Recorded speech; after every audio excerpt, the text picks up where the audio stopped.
విభజనను అడ్డుకుంటారని ప్రగల్భాలు పలికి ఫెయిల్ అయిన నల్లారి మరో కొత్త ప్రయోగానికి సిద్ధమయ్యారు.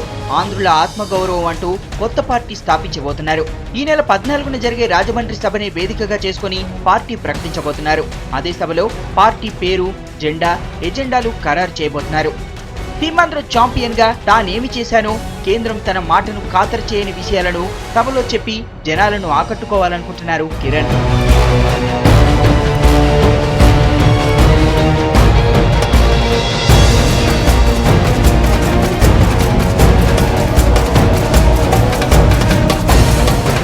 నల్లారి బ్యాచ్ మాత్రం రాజమండ్రి సభపై హై ఎక్స్పెక్టేషన్స్ పెట్టుకున్నాయి.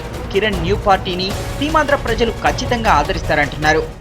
ఆంధ్రుల యొక్క ఆత్మగౌరవ, తెలుగు జాతి యొక్క ఆత్మగౌరవ సభగా కూడా నేను వర్ణిస్తూ ఉన్నాను. శాసనసభ తీర్మానానికి వ్యతిరేకం చేసినప్పుడు కూడా పార్లమెంట్లో పెట్టి, పార్లమెంట్లో కూడా చర్చ కూడా జరగకుండా 20 నిమిషాల్లో రాష్ట్ర విభజనకి చేసిన అధికార పార్టీ కాంగ్రెస్ పార్టీ కానీ, బీజేపీ పార్టీ కానీ,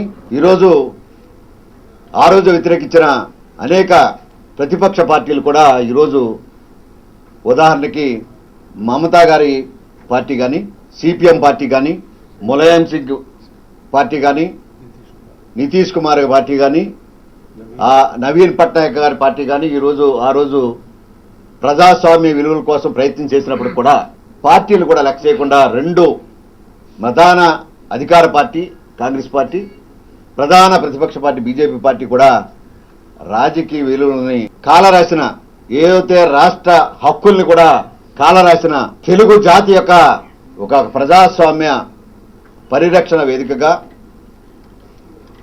ఈరోజు రాజమండ్రి సభ జరగబోతుందన్న విషయం. ఇక కిరణ్ చిరకాల ప్రత్యర్థి సొంత జిల్లా ఎమ్మెల్యే పెద్దిరెడ్డి రామచంద్రారెడ్డి మాత్రం చాలా లైట్ గా తీసుకుంటున్నారు. ఆ వచ్చే పార్టీకి అంత సీన్ లేదంటున్నారు.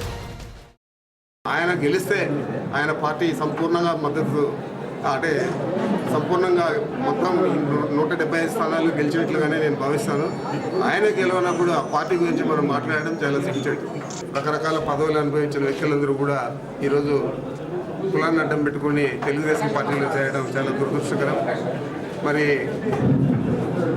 ఇవన్నీ చూస్తామంటే తెలుగుదేశం పార్టీ పుంజుకున్నది మేమే అవుతామని చెప్పి చంద్రబాబు గొప్పలు చెప్పుకుంటా ఉన్నారు.